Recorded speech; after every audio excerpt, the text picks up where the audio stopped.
stars versus small town heroes, Car Warriors, Wednesday night at 9 Eastern on Speed. 8, 7, 6, 5. Ever wondered what would happen if you took a rocket engine, 2, 1. put it on its side, and strapped it to the back of a pickup truck or a minivan?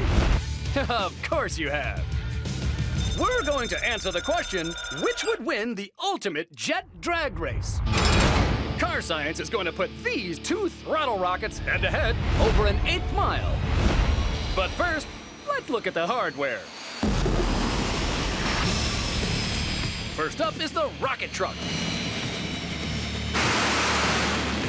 Its power plant used to live in the skies. And like a jet plane, it relies solely on thrust power and is capable of 5,000 pounds of it. That's more than the combined horsepower of 9 Hemi-powered Dodge Chargers.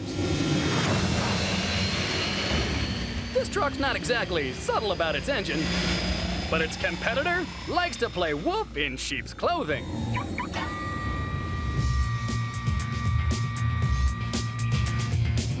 In the blue corner is the minivan. It's straight out of your worst nightmare.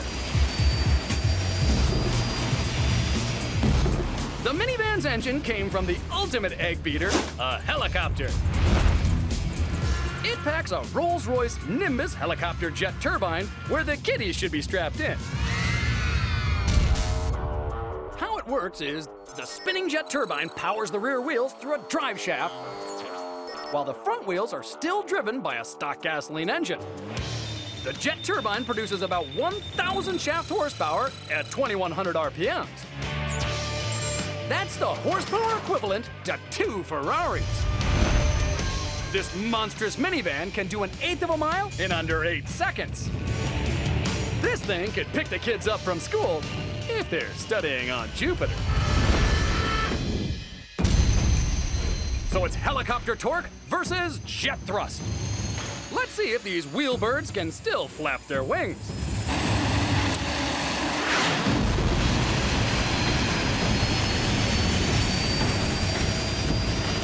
3, 2, 1, lift off!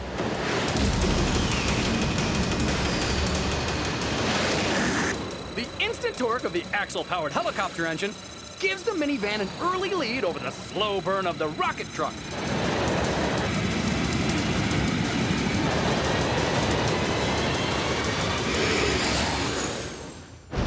And the van takes the win by 6 car lengths. The truck has been blown into the weeds. And here's why.